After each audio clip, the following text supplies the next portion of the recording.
శుభోదయం. నారుమిచ్చినట ఓ మంచి మాట.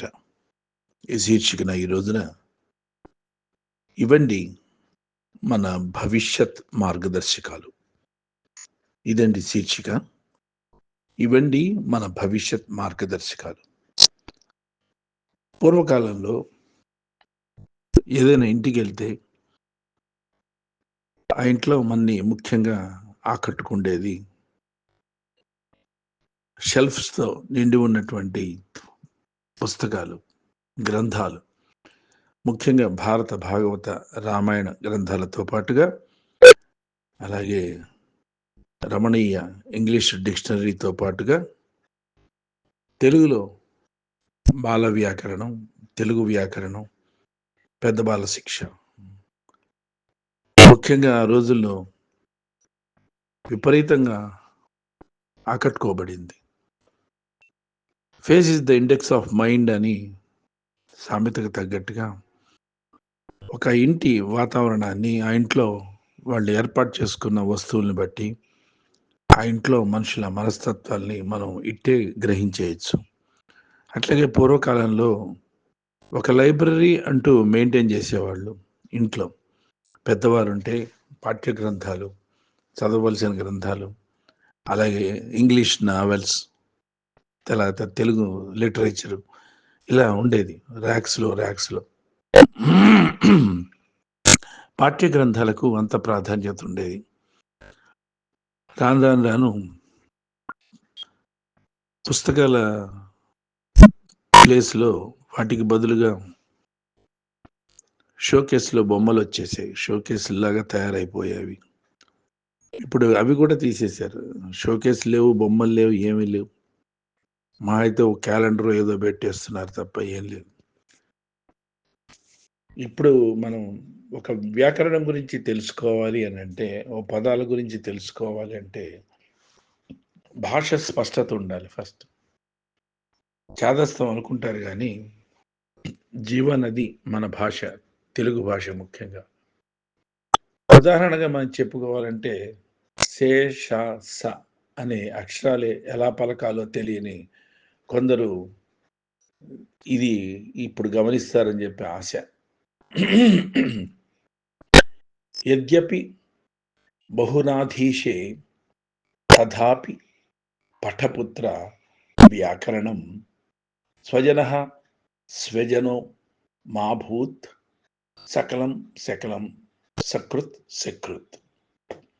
మళ్ళీ చెప్తానండి.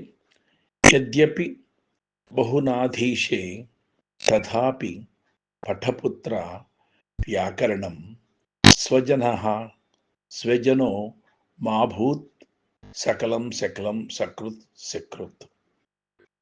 దీని అర్థం ఏంటంటే, నాయనా నువ్వు ఎక్కువ చదవకపోయినా పర్వాలేదు, వ్యాకరణం మాత్రం నేర్చుకో. ఎందుకంటే స్వజన అనగానే మనవాళ్ళు అన్న శబ్దాన్ని స్వజన అంటే కుక్కలు అనకుండా అనమాట. చూసారా ఎంత తేడా ఉందో? స్వజనకు స్వజన అంటే మనవాళ్ళు, స్వజన అంటే కుక్కలు అని అర్థం. అలాగే సకలం అనగానే సర్వం అని అర్థం. ఆ శబ్దాన్ని శకలం అంటే ముక్కలు ముక్కలు అని అర్థం. సకలం అనకుండా శకలం అన్నాం అనుకోండి, చిన్న అక్షరమే తేడా, ముక్కలు అని పలుకోకుండా ఉంటుంది ఇది నేర్చుకుంటే. సకృత్ అంటే ఒకసారి అని అర్థం. సకృత్ అంటే ఒకసారి అని అర్థం. ఆ శబ్దాన్ని సకృత్ అంటే మలము. అర్థమైందండి మీకు?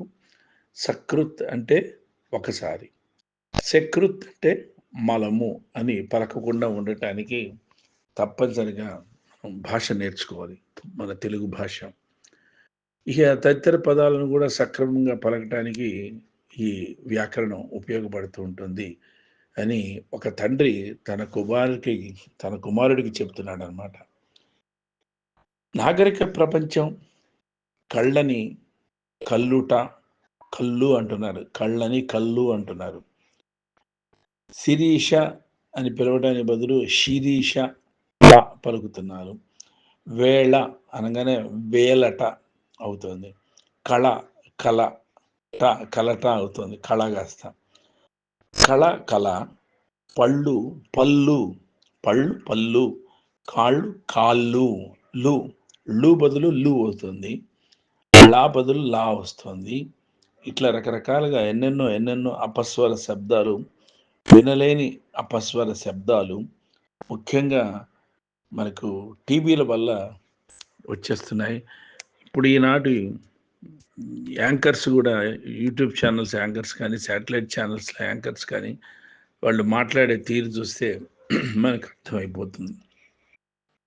విదేశాలలో ఉన్న వాళ్ళు, తెలుగు వాళ్ళు చక్కటి భాషా ప్రావీణ్యతతో రాణిస్తూ ఉంటే, మనం మన దేశంలో మన భాషని అసహించుకుంటున్నాం, మన భాషని విస్మరిస్తున్నాం, మన భాషని మనమే మర్చిపోతున్నాం అండి. కొంతమంది తెలుగు వారే సహం తెలుగు మాట్లాడతారు, సహం ఆంగ్లం మాట్లాడటంలో మాతృభాషకి ఇచ్చే విలువలు వారికే తెలియాలి. మిక్సెడ్ లాంగ్వేజెస్ అనమాట. కాసేపు ఇంగ్లీష్లో మాట్లాడతాడు, సడన్గా హిందీలోకి వెళ్తాడు, సడన్గా తెలుగులోకి వస్తాడు. ఇలా రకరకాల తనకు ఒక మల్టీ టాలెంట్ ఉన్నట్టుగా వ్యక్తం చేసుకోవాలి. 10 మంది ముందు అనర్గళంగా అన్ని భాషల్లో నేను మాట్లాడగలను తెలియజేసుకోవాలని చెప్పి కొంతమంది ఉబలాటంతో ఇలా చేస్తూ ఉంటారు. నిజంగా వ్యాకరణం తెలియని వారు ఏ అక్షరం ఎలా ఉచ్చరించాలో తెలుసుకోలేరు. ఉచ్చారణ సరిగా లేకపోతే వారు తలంచిన అర్థం రాకపోగా విరుద్ధార్థం వస్తుంది అని భావం కూడా మనకి స్పష్టంగా తెలుస్తుంది. అందుకనే వ్యాకరణ సిద్ధి ఉంటేనే వాక్శుద్ధి వస్తుందండి. మన నాలుక శుభ్రపడుతుంది, వాగ్దేవి కరుణా ప్రవాహం అపారంగా మనకి లభ్యమవుతుంది. అందుకనేమో మన పవనసూతుడు హనుమంతుడు శ్రీ సూర్యనారాయణ సన్నిధిలో సకల విద్యలు నేర్చుకొని నవవ్యాకరణ విద్యను కూడా అభ్యాసానికి తెచ్చుకొని వివాహం చేసుకొని, వివాహితుడే అర్హుడు కనుక నవవ్యాకరణ పండితుడై భవిష్యత్ బ్రహ్మగా ప్రకటించబడ్డాడు. అలాగే మాతృభాషలో మాధుర్యాన్ని నింపుదాం మనం. తెలుగువారికి పురాణ గ్రంథమైన పెద్ద బాల శిక్ష దొరకటం మహాపుణ్యఫలం. నా మహాగ్రంథం చదివిన పెద్దలు, పిల్లలు మహాజ్ఞానులు అవుతారు. డెఫినెట్గా జ్ఞానులు అవుతారండి పెద్ద బాల శిక్ష కనుక చదివితే. అందులో వ్యాకరణ సంపద అపారంగా లభిస్తుంది మనకి. తప్పక చదివి తీరవలసిన గ్రంథం పెద్ద బాల శిక్ష. భావితరాలకు మన జ్ఞాన సంపదను తరలించండి, ఇవ్వాలి వాళ్ళకి వారసత్వ సంపదగా మన తరం. పూర్వకాలంలో ఏదైనా వివాహాలు జరిగితే గిఫ్ట్లుగా పుస్తకాలు ఇచ్చేవాడు, భగవద్గీత లేదా ఇంకేదో ఏదైనా చదవలసినవి. ఇదో గతంలో, ఇప్పుడు అవి లేవనుకోండి. అలాగే కాలేజీ ఫంక్షన్స్లో నెంబర్ 1 ప్లేస్ వస్తే పెద్ద పెద్ద వాళ్ళ రైటర్స్ రాసిన బుక్సే ఇచ్చేవాడు. దేశ భాషలందు తెలుగు లెస్స అని నిరూపించుకుందామండి మనం. మన తెలుగు భాషను పూజిద్దాం, గౌరవిద్దాం.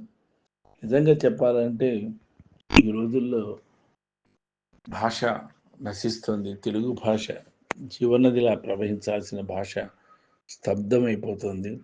పదాలు పలకట్లేదు, ఉచ్చారణ దోషం, కొన్ని పదాలు స్పష్టంగా ఉండట్లేదు. అది అందరికీ తెలిసిందే. ఏం పెద్దగా పట్టించుకునేది ఏమిటి అని అనుకుంటారు కానీ, ఇలా కొంతమంది స్టైలిష్గా మాట్లాడటానికి ప్రయత్నిస్తారు కానీ, మన భాషని సక్రమంగా పలికితే, సక్రమంగా నేర్చుకుంటే తెలుగు భాష అంత మాధుర్యం ఇంకోటి లేదు. అందుకనే పాడనా తెలుగు పాట, పాడనా తెలుగు భాష, పరవశినే అని చెప్పి విదేశీయులు సైతం మరి నన్ను శ్లాఘించారు, మెచ్చుకున్నారు. దేశ భాషలందు తెలుగు లెస్స అని మన శ్రీకృష్ణదేవరాయలు అన్న మాటలు నిజాలే కదా. స్వస్తి భవదీయుడు నారుమంచి.